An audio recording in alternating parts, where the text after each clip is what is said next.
everyone, Fina here. Welcome back to Fina Reads. Today I want to talk with you about some long series. I just recently finished the Green Rider series that you can see right up here, which was a rather long series, 7 books, and it took me pretty much 6 months to get through because I focused on 1 book per month. But the last month then I read the 2 last books with the new one that came out. So now that I'm done with this long series, I am thinking about starting another long series. Well, actually 2, because I'm already starting one. I haven't yet, but I'm planning to, which is the Shadows of the Apt series by Adrian Tchaikovsky, which if you've seen any of my other videos, you know, one, that I like the author because I read Children of Time is the first one, and I really loved the book and his writing. And Shadows of the Apt is a big read-along thing on Alan's channel, and a lot of other YouTubers are reading it at the moment, and actually I should have started it already. But anyway, so let's just not get into that one. So assume this is a series I want to start. But I have a bunch of other books of series that I'm super interested in, and I need to find a reason to start it. So I thought I'll talk about it, get myself excited again, and then maybe pick 1 or 2 or all of them and read them at the same time. Those are all likely series that I will not binge because they're just way too long, and at one point you just get a book, you know, and it's always the same thing. I picked 5 series that I want to talk about today, and those are the 5 that I really want to prioritize. Let's just talk about them. Alright, let's start with book number 1, which is Malazan, Book of the Fallen. And if you think, Josephine, the book you're holding up is not Malazan, I can tell you, you're wrong. It is, just a different language. I decided to read Malazan, Book of the Fallen in German because after I read the blurb on Amazon of Gardens of the Moon that you can see on Amazon, right, that look inside and read a chapter for free or something, while I think I could get it, I think would cost a lot of brain power to really focus on it, and sometimes I'm too tired to really focus 100% of the book, and I need to be able to read it even at 70 or 80%, hence German. So if you know anything about the German language, you know it is more voluminous. That means that the 10 books, Malazan of the Fallen, are going to be longer for me because I read it in a language that uses more words, and it's going to be more books because in German there are 19 books for Malazan, not just 10. The Blanvalet Verlag, I don't even know how to pronounce that publisher's name. Is it a French pronunciation or a German pronunciation? I don't know. They decided to publish the first book so Gardens of the Moon is just 1 book. But every book after are 2 books in German.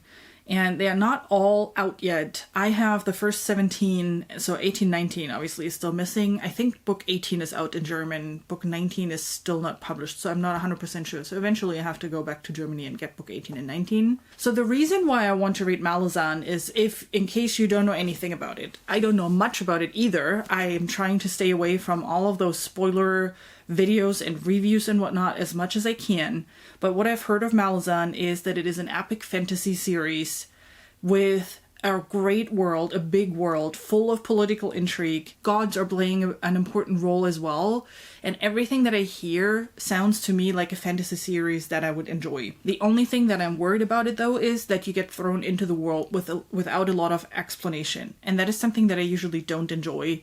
I like fantasy series, no matter if it's a duology, a trilogy, or 200 books. If it starts with 1 character and then shortly grows and you get introduced into the world. Call me lazy, I don't care. That's what I like. So I'm a bit worried about that part with Malazan because I know that is definitely a thing. I fully understand that it takes some time to get into the series, but at least I want to try it. Plus, I have 17 books here now, and that would be kind of a waste if I would not read them, right? So I'm really looking forward to a bunch of cultural studies and religion studies in those books because of its epicness. I mean, with 10 books, you can really go into detail of what the world is about, what the different races or cultures are about, and that is really stuff I enjoy with fantasy because you can dive into all of these aspects. You can learn more about the different cultures and get an understanding of why they do certain things the way they do based on their beliefs or based on their traditions and stuff like that. So that is something that I'm really excited about and that I hope will be here a lot. Plus, well, I already said it, political intrigue.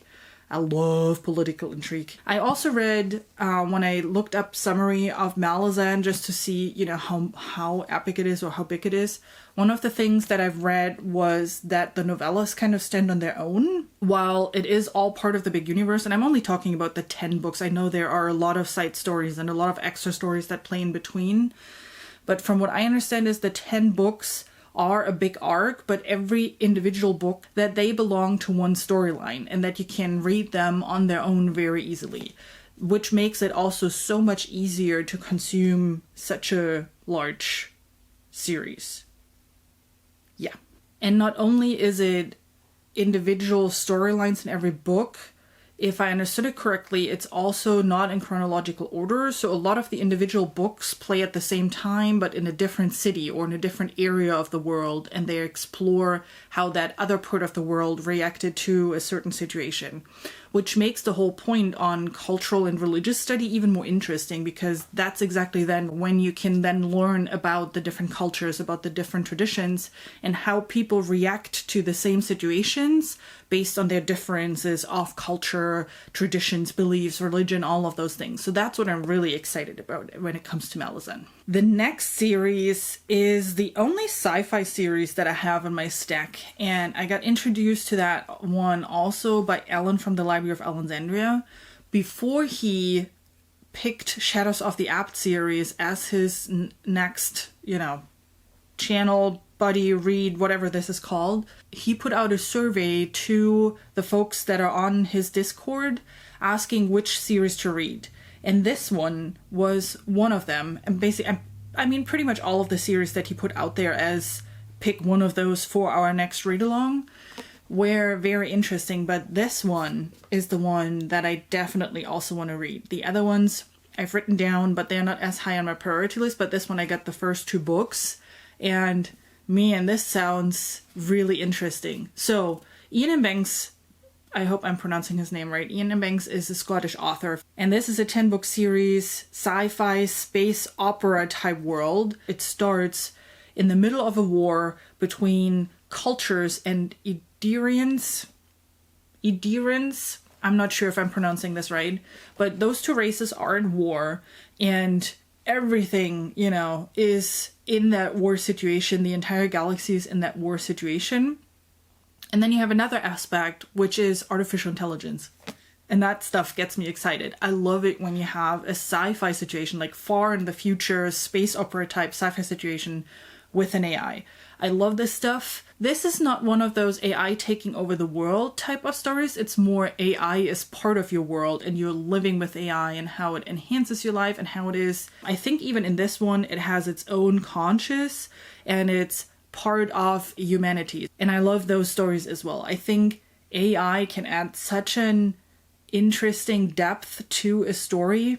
The little research that I did on this book also said that you don't have to read those 10 books in order, so I don't know how true that is, and I haven't looked any deeper because I didn't want to accidentally get spoiled on any of the summary of the other books. I want to read that first book to just see how it is. I have book 2 here as well, so I can, just in case this is really good, can just dive right into the next series while I'm then ordering the rest.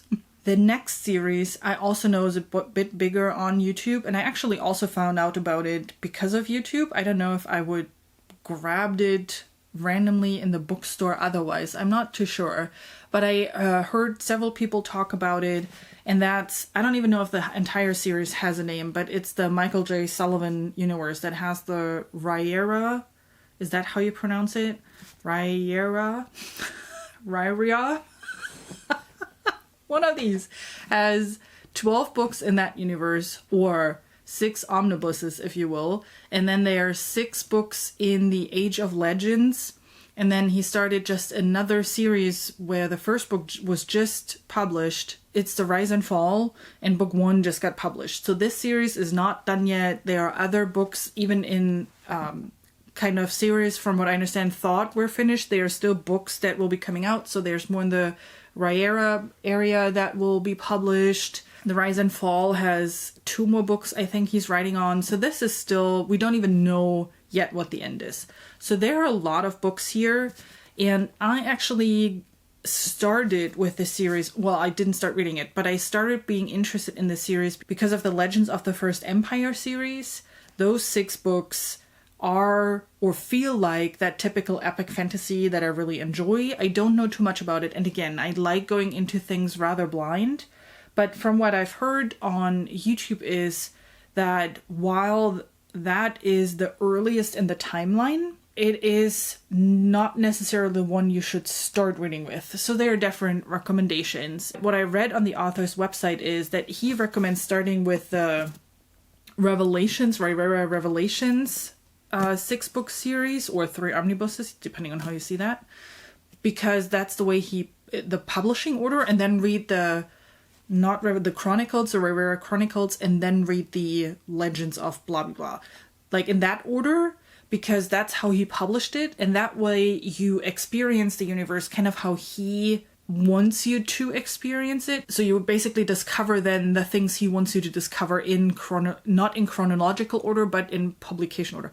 I don't know if that makes sense. He recommends other reading orders too.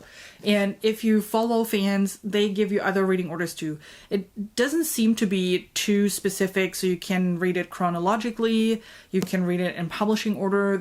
I've even seen reading orders that are completely all over the place start with book 4 of the Revelations and whatnot. I mean, I don't know if that's the right thing, but it was like in the middle of a series. I was like, okay, this is getting really complicated. So I found the first 2 books of the Revelations in my used bookstore, so I grabbed them.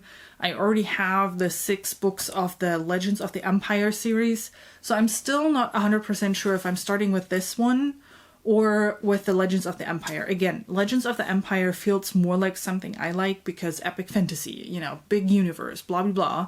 Whereas this is focused on 2 characters and their banter and a bit more swashbuckling stuff like that. And I'm not big on those type of things. So if you remember, this feels more like Greatcoats. And if you remember my DNF video, I was not a big fan of Greatcoats, although it was because the main character was So I'm not sure. I'm not too excited about reading this one. I'm more excited about reading Legends of the First Empire. And I know from a chronological order that's the first, so maybe I'll just start with that rather than publication order. But then, Anyway, I would love to hear from you. What do you think? Have you read both?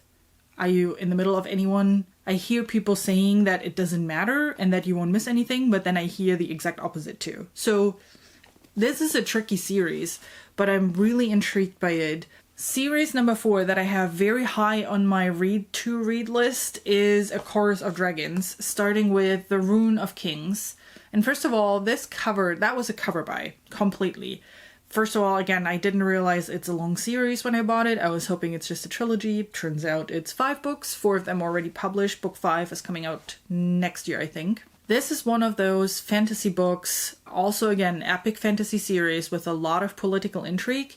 And this trope actually sounds like that it starts as a chosen one thing, but then the chosen one turns into some sort of an anti-hero with a little bit darker, storyline right there. And it's one of those a little bit Hunger Games sprinkled in because the main character comes from a poor environment and is pulled into royalty because everybody thinks he's the chosen one, but there's a lot of details in there that make it sound really intriguing. I was a little bit discouraged after I read some of the reviews, spoiler-free reviews on Goodreads. It sounds like the first book is the weakest one of the series, but then I looked into the rest of the series and the ratings go up tremendously. So it seems to be, if you like the first book, this series is going to be really great. If you don't like the first book, you probably don't want to read the rest of the series. And the last series that I want to mention that has also 5 books, they are all out already, is the Dwarf series by Markus Heitz. Markus Heitz is one of my favorite German fantasy authors. I've read several series of him.